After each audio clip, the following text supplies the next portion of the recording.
नमस्कार दोस्तों, स्वागत है आप सभी का स्टडी जर्नल में। आज हम करेंगे 14 फरवरी 2026 के सबसे महत्वपूर्ण करंट अफेयर्स, जो यूपीएसआई, लेखपाल, एसएससी और रेलवे जैसे सभी परीक्षाओं के लिए बहुत ज़रूरी हैं। तो वीडियो को पूरा देखिएगा। आज 14 फरवरी का आज है पहला प्रश्न। उपभोक्ता मूल्य सूचकांक मुद्रास्फीति डेटा के लिए 2012 के स्थान पर अब किस नए आधार वर्ष को अपनाया गया है? ऑप्शन ए 2020, बी 2022, सी 2024 या फिर ऑप्शन डी 2025। इसका सही जवाब है ऑप्शन सी 2024।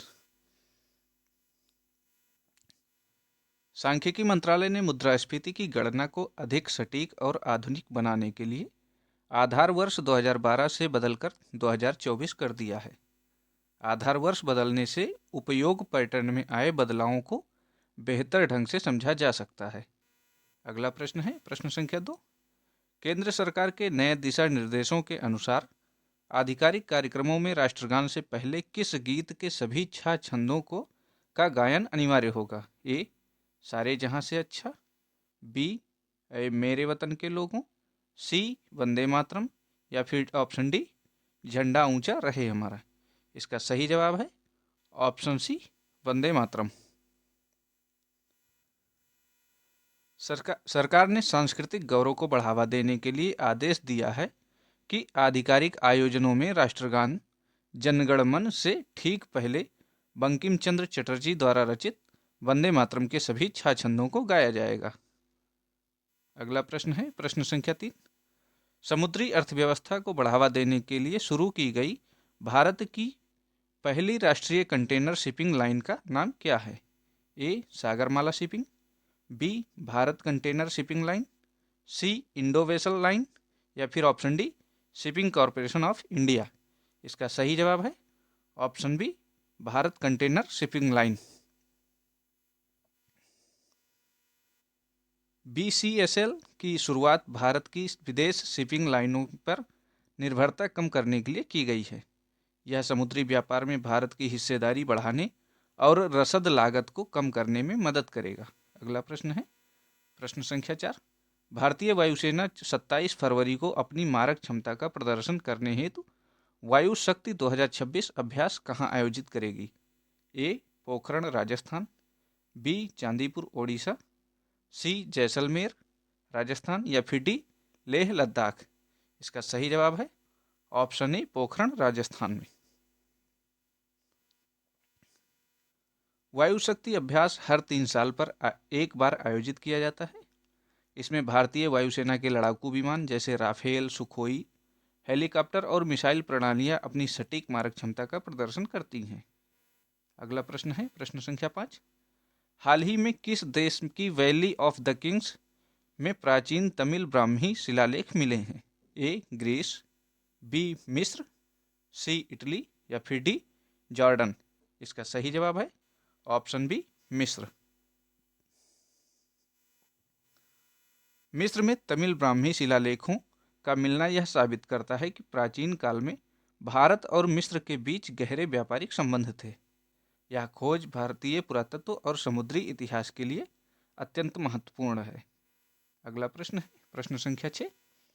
भारत की पहली म्यूजिकल रोड का उद्घाटन कहाँ किया गया, जहां वाहनों की गति के अनुसार धुन बजती है?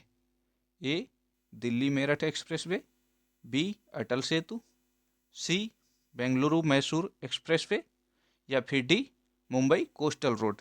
इसका सही जवाब है option D Mumbai coastal road.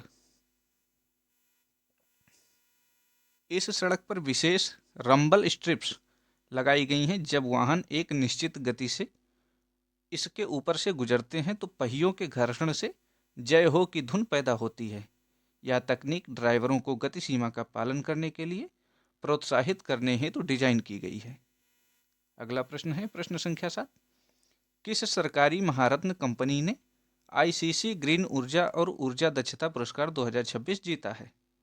Option A NTPC, B REC limited, C ONGC या फिर डी गेल। इसका सही जवाब है ऑप्शन बी आरईसी लिमिटेड।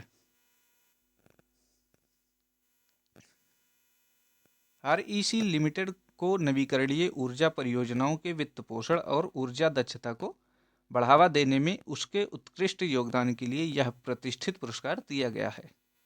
अगला प्रश्न है प्रश्न संख्या 8। इंडिया एआई इम्पैक्ट समिट 2026 का आयोजन फरवरी में कहाँ किया गया? ए हैदराबाद, बी बेंगलुरु, सी नई दिल्ली या फिर डी पुणे। इसका सही जवाब है ऑप्शन सी नई दिल्ली। इस शिखर सम्मेलन का मुख्य उद्देश्य शासन, स्वास्थ्य सेवा और कृषि में आर्टिफिशियल इंटेलिजेंस के सकारात्मक प्रभावों और इसके नैतिक उपयोग पर चर्चा करना था। अगला प्रश्न है प्रश्न संख्या 9। चर्चा में रही गांधी सरोवर परियोजना का संबंध किस राज्य से है? ए गुजरात, बी मध्य प्रदेश, सी तेलंगाना या फिर डी आंध्र प्रदेश।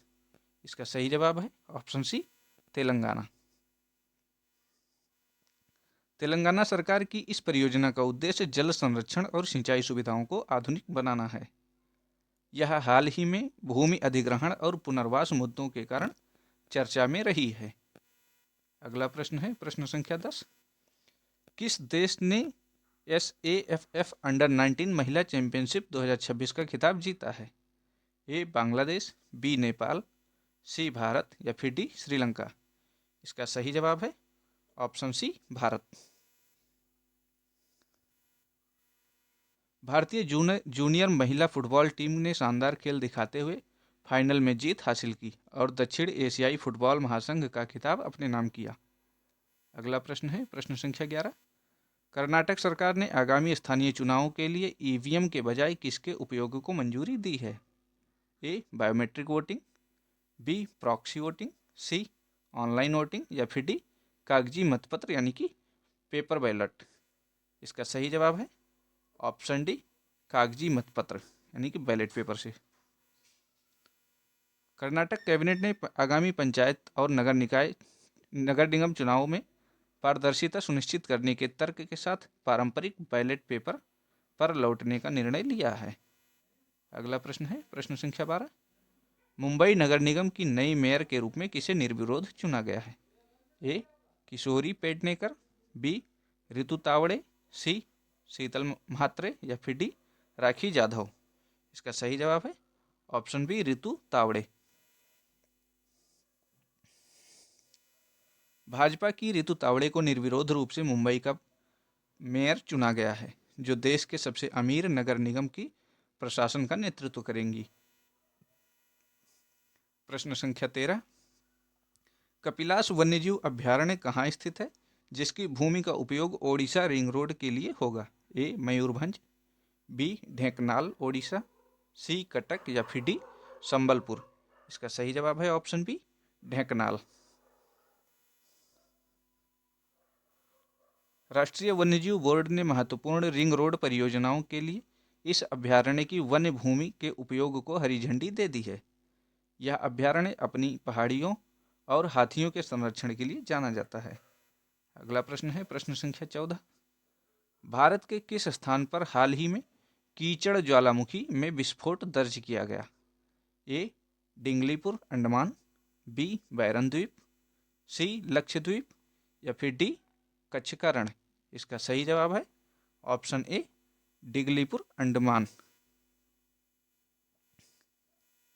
अंडमान के डिगलीपुर में स्थित जलकी में कीचड़ ज्वालामुखी का सक्रिय होना एक दुर्लभ भूगर्भीय घटना है। इसमें जमीन से के नीचे से गैसों के दबाव के कारण कीचड़ और पानी बाहर निकलता है। आज का अंतिम प्रश्न प्रश्न संख्या 15। हाल ही में निधन हो चुकी सरला माहेश्वरी का संबंध किस क्षेत्र से था? ए शास्त्रीय संगीत, बी राजनीति, सी दूरदर्शन या फिर डी खेल। इसका सही जवाब है ऑप्शन सी दूरदर्शन। सरला माहेश्वरी दूरदर्शन की एक प्रसिद्ध समाचार वाचिका और एंकर थीं, जिन्होंने दर्शकों का तक टेलीविजन प्रसारण के माध्यम से अपनी पहचान बनाई। आज के लिए बस इतना ही।